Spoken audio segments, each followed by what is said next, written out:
JK செய்திகளின் இரவு நேர பிரதான செய்திகள். யாழ் தையிட்டி போராட்ட களத்தில் கைது செய்யப்பட்ட வேலன் சுவாமிகள் உள்ளிட்ட ஐவரும் பிணையில் செல்ல அனுமதிக்கப்பட்டுள்ளனர். மல்லாகம் நீதிமன்ற பதில் நீதிபதி காயத்ரி அகிலன் வீட்டில் கைது செய்யப்பட்ட ஐவரும் ஒப்படைக்கப்பட்ட நிலையில் இவ்வாறு பிணையில் விடுதலை செய்யப்பட்டுள்ளனர். கைது செய்யப்பட்ட ஐவரும் தலா 1 லட்சம் ரூபாய் பிணையில் விடுவிக்கப்பட்டுள்ள நிலையில் இந்த வழக்கு மீண்டும் தை மாதம் 26ஆம் தேதி மல்லாகம் நீதவான் நீதிமன்றத்தில் எடுத்துக் கொள்ளப்பட உள்ளது. கைது செய்யப்பட்டவர்களில் வேலன் சுவாமிகள், வலிக்கிழக்கு பிரதேச சபை தவிசால தியாகராசா நிரோஷ் மற்றும் வலிவடக்கு பிரதேச சபை உறுப்பினர்கள் உள்ளடங்குகின்றனர். அவர்களில் 2 ஐக்கிய மக்கள் சக்தி கட்சியை பிரதிநிதித்துவப்படுத்தும் உறுப்பினர்கள் என்பது குறிப்பிடத்தக்கது. அனர்த்தத்தினால் பாதிக்கப்பட்ட மக்கள் அரசாங்கத்தினால் வழங்கப்படும் நிவாரண நிதி மற்றும் வங்கி கடன்களை பெற்றுக்கொள்ளும் போது மிகவும் அவதானமாக செயற்பட வேண்டும் என்று தெரிவிக்கப்பட்டுள்ளது. குறித்த விடயத்தை மத்திய வங்கி ஆளுநர் கலாநிதி நந்தலால் வீரசிங்க தெரிவித்துள்ளார். கேண்டியில் நேற்று நடைபெற்ற நிகழ்வு ஒன்றில் கலந்து கொண்டு கருத்து தெரிவிக்கும் போது அவர் இதனை குறிப்பிட்டுள்ளார். பெற்றுக்கொள்ளும் கடன் தேவைகள் மற்றும் நிவாரணங்களை முறையாக முகாமைத்துவம் செய்து கொள்வது பொதுமக்களின் கடமையாகும் என்றும் அவர் சுட்டிக்காட்டியுள்ளார். இது தொடர்பில் மேலும் தெரிவித்த அவர், அனர்த்த நிலைமையின் போது பாதிக்கப்பட்ட அவர்களுக்காக அரசாங்கம் பாரிய நிதியை ஒதுக்கியுள்ளது. எனவே பிரஜைகள் என்ற ரீதியில் தமக்கு தேவையான அளவை மாத்திரம் பெற்றுக்கொள்ளும் பொறுப்பு அனைத்து தரப்பினரிடம் காணப்பட வேண்டும். இதன் மூலம் தேவையுள்ள ஏனைய தரப்பினருக்கு முறையான முகாமைத்துவத்தின் கீழ் அந்த நிதியை வழங்கும் ஆற்றல் அரசாங்கத்துக்கு கிட்டும். அத்துடன் பெற்றுக்கொள்ளும் நிவாரண நிதியை சரியான முகாமைத்துவத்துடன் பயன்படுத்த வேண்டும். கடந்த காலங்களில் பொருளாதார நெருக்கடி காரணமாக சுற்றுலாத்துறை வீழ்ச்சியடைந்த போது அத்துறையினருக்கு நிவாரண கடன் திட்டம் நடைமுறைப்படுத்தப்பட்டது. இதன் போது பாதிக்கப்பட்ட மற்றும் பாதிக்காத தரப்பினர் என்று இரு சாரரும் தேவைக்கு அதிகமாக கடன்களை பெற்றுள்ளனர். பின்னர் அக்கடன்களை திருப்பிச் செலுத்த முடியாமல் அந்த வணிகங்கள் நெருக்கடிக்கு முகம் கொடுத்தனர். எனவே வழங்கப்படும் நிவாரண கடன்களை கூட தமது வணிக தேவைக்காக அளவுக்கு மாத்திரம் பெற்றுக்கொள்வதன் மூலம் கடன் நெருக்கடிக்கு ஆளாகாமல் இருக்கலாம். மக்களின் வாழ்க்கையையும் தொழிலையும் மீட்டெடுக்க அரசாங்கம் வழங்கும் பணத்தை முறையாக பயன்படுத்துவது அனைவரின் பொறுப்பாகும் என்று அவர் தெரிவித்துள்ளார். நிலச்சரிவு அபாயம் தொடர்வதால் பாதிக்கப்பட்ட சமூகங்கள் மற்றும் பாடசாலைகளை இடமாற்றம் செய்ய வேண்டிய தேவை இருப்பதால் டித்வா புயலில் இருந்து முழுமையாக மீள்வதற்கு குறைந்தது 2 ஆண்டுகள் ஆகலாம் என்று பிரதமர் ஹரணி அமரசூரிய நாடாளுமன்றத்தில் தெரிவித்தார். 666 பாடசாலைகள் மூடப்பட்டுள்ளதாகவும் சிலவற்றை இடமாற்றம் செய்ய வேண்டியுள்ளதாகவும் உயர்கல்வி நிறுவனங்கள் குறிப்பாக பேராதனை பல்கலைக்கழகம் கடுமையாக சேதமடைந்துள்ளதாகவும் அவர் குறிப்பிட்டார். கட்டுமானத்தில் அறிவியல் திட்டமிடலின் முக்கியத்துவத்தை பிரதமர் இதன் போது வலியுறுத்தினார். மேலும் அரசாங்கம் எதிர்க்கட்சிகளின் ஆதரவை மதிக்கின்றது, ஆனால் ஊழல் குற்றச்சாட்டுகளை எதிர்கொள்ளும் நபர்களுடன் இணைந்து பணியாற்ற முடியாது என்று அவர் குறிப்பிட்டுள்ளார்.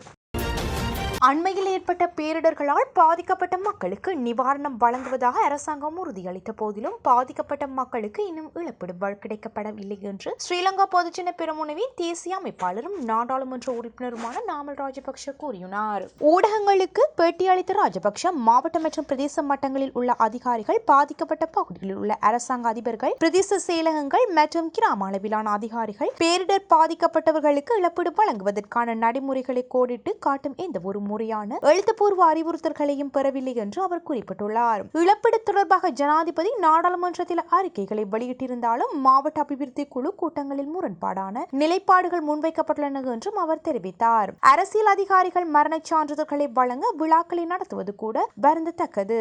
விழாக்களில் நேரத்தில் வீணடிப்பதற்கு பதிலாக மக்களுக்கு அவசரமாக தேவைப்படுவது நில உறுதிமொழிகள் மற்றும் நிரந்தர தீர்வுகள் என்று ராஜபக்ஷ இதன் போது கூறியுள்ளார். இந்த கட்டத்தில் பாதிக்கப்பட்ட சமூகங்களுக்கு நிவாரணம் வழங்க ஒரு நடைமுறை மற்றும் பயனுள்ள அணுகுமுறை தேவை என்று அவர் வலியுறுத்தினார்.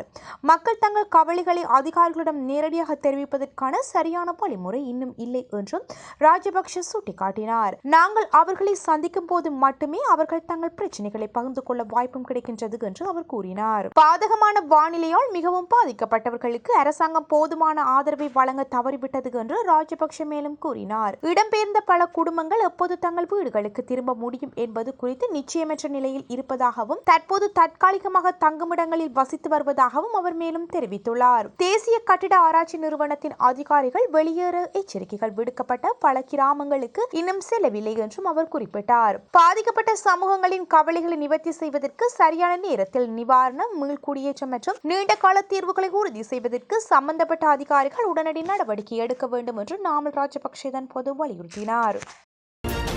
அரசாங்கத்துக்கு சொந்தமான நிறுவன ஊழியர்களுக்கு ரூபாய் 30,000 போனஸ் வழங்க நிதியமைச்சு அனுமதி வழங்கியுள்ளது. வணிக கூட்டுத்தாபனங்கள், சட்டப்பூர்வ சபைகள் மற்றும் அரசுக்கு சொந்தமான நிறுவனங்களின் ஊழியர்களுக்கு 2025ஆம் ஆண்டிற்கான செயல்திறன் அடிப்படையில் இந்த போனஸ்கள் வழங்கப்பட உள்ளது. போனஸ் செலுத்தும் முறை தொடர்பிலான சுற்றறிக்கையை நிதி அமைச்சின் செயலாளர் ஹர்ஷன சூரியபெரும வெளியிட்டுள்ளார். அதன்படி 2024 நிதியாண்டில் லாபம் ஈட்டிய நிறுவனங்கள் மற்றும் வரிக்கு பிந்திய லாபத்தில் குறைந்தபட்சம் 30% ஒருங்கிணைந்த நிதிக்கு உதவித்தொகை அல்லது வரிகளாக செலுத்திய நிறுவன ஊழியர்களுக்கு ரூபாய் 30,000 போனஸ் வழங்கப்படும். 2024ஆம் ஆண்டில் லாபம் ஈட்டிய ஆனால் வரிக்கு பிந்திய லாபத்தில் 30%க்கும் குறைவாக ஒருங்கிணைந்த நிதிக்கு செலுத்திய நிறுவனத்தின் ஊழியர்களுக்கு ரூபாய் 25,000 போனஸ் வழங்கப்படும். கூட்டு ஒப்பந்தங்கள் அல்லது இதே போன்ற புரிந்துணர்வு ஒப்பந்தங்களின் கீழ் அல்லது பயன்களை செலுத்திய நிறுவனங்களுக்கு இந்த சுற்றறிக்கை பொருந்தாது.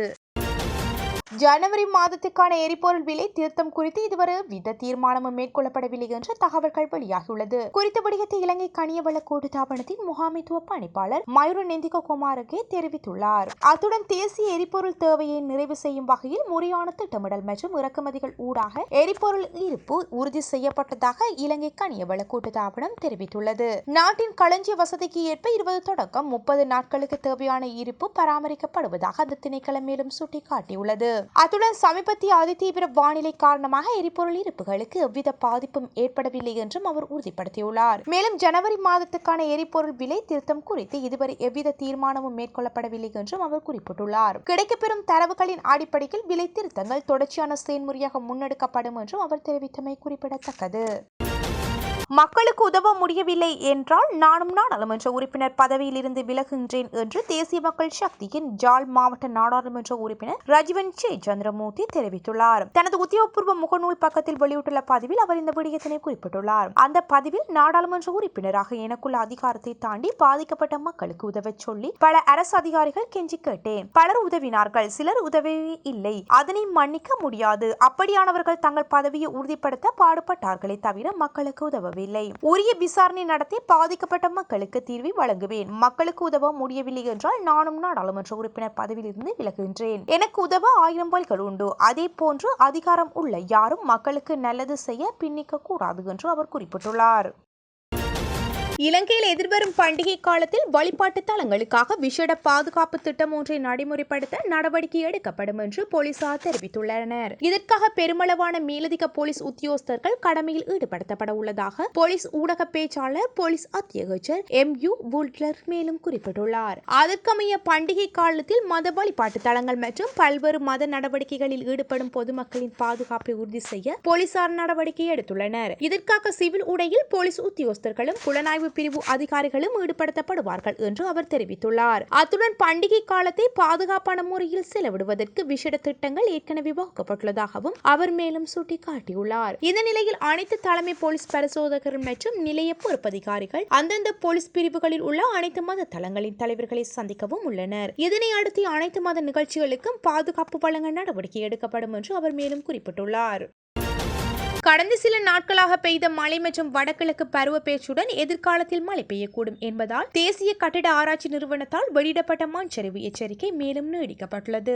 அதன்படி 3ஆம் கட்டத்தின் கீழ் 2 மாவட்டங்களில் உள்ள 8 பிரதேச செயலக பிரிவுகளில் சிவப்பு வெளியேற்ற அறிவிப்புகள் வெளியிடப்பட்டுள்ளதாக தேசிய கட்டிட ஆராய்ச்சி நிறுவனத்தின் விஞ்ஞானி சுமிந்த ரத்நாயக்க தெரிவித்தார். இதன்படி கண்டி மாவட்டத்தின் தொழுவவ, உடுந்தும்பரை, மெததும்பரை மற்றும் மினிப்பே ஆகிய பிரிவுகளுக்கு, நுவரெலியா மாவட்டத்தின் வலப்பனை,